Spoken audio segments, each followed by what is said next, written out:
Right AP liquor scam కు సంబంధించిన breaking update చూస్తున్నాం. లిక్కర్ స్కామ్ కేసులో చెవిరెడ్డి అనుచరులను అరెస్ట్ చేసింది సిట్. అజ్ఞాతంలో ఉన్న చెవిరెడ్డి పిఏలు బాలాజీ, నవీన్లను సిట్ అధికారులు అదుపులోకి తీసుకున్నారు. ఎన్నికల సమయంలో తెలంగాణ నుంచి ఏపీ సరిహద్దుకు 8.20 కోట్లు బాలాజీ తీసుకొచ్చినట్టుగా ఆరోపణలు ఉన్నాయి. ఆ సమయంలో ఎన్నికల సంఘం ఆ సొమ్మును స్వాధీనం చేసుకుందని ఆరోపణలు వచ్చాయి. మద్యం ముడుపుల కేసులో చెవిరెడ్డితో పాటు ఆయన పిఏలుగా పనిచేసిన బాలాజీ, నవీన్ల పేర్లు కూడా బయటకు వచ్చాయి. దీంతో వారిద్దరూ కూడా అజ్ఞాతంలోకి వెళ్లిపోయారు.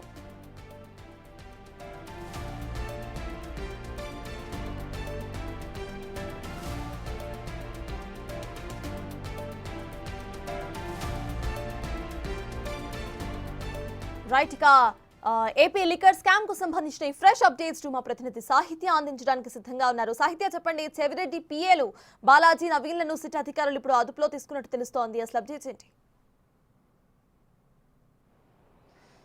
ఏపీ లిక్కర్ స్కామ్ కేసులో దర్యాప్తును సిట్ అధికారులు వేగవంతం చేసినట్టుగా కూడా మనకి స్పష్టంగా అర్థమవుతా ఉంది. ఇందులో ఇప్పటికే 11 మంది నిందితుల్ని వాళ్ళు అదుపులోకి తీసుకున్నారు. 9 మంది జైల్లో అయితే కనుక ఇప్పుడు ఉన్నట్టుగా మనకు అర్థమవుతా ఉంది.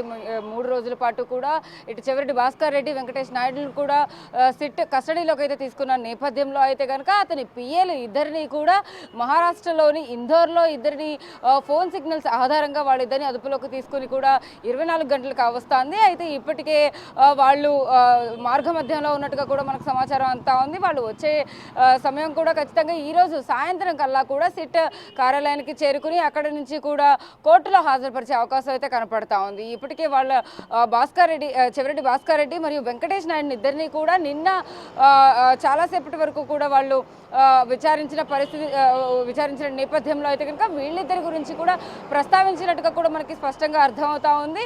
ఇటు A35గా ఉన్నటువంటి బాలాజీ, A36గా ఉన్నటువంటి నవీన్లు ఇద్దరు కూడా కీలక పాత్ర పోషించినట్లుగా అటు తెలంగాణ నుంచి డబ్బును చేరవేసే ప్రయత్నంలో అయితే కనుక అంటే 8,20,00,000 నగదును అయితే కనుక వాళ్ళు తరలించినట్టుగా కూడా అర్థమవుతా ఉంది. అవన్నీ కూడా వైసీపీ నేతలకి చేరవేసినట్టుగా వాటిని ఎన్నికల సమయంలో ఉపయోగించేందుకు అయితే కనుక వాటిని పంపించినట్టుగా కూడా మనకు సమాచారం అవుతుంది. అయితే ఇదే నేపథ్యంలో వాళ్ళిద్దరిని కూడా అధికారికంగా అయితే కనుక వాళ్ళు వెళ్ళి సిగ్నల్స్ ఆధారంగా పట్టుకున్న నేపథ్యంలో ఇప్పటికే ఏపీ లిక్కర్ స్కామ్ కేసులో అయితే కనుక 11 మంది నిందితులకు అయితే కనుక చేరుకుందని చెప్పొచ్చు.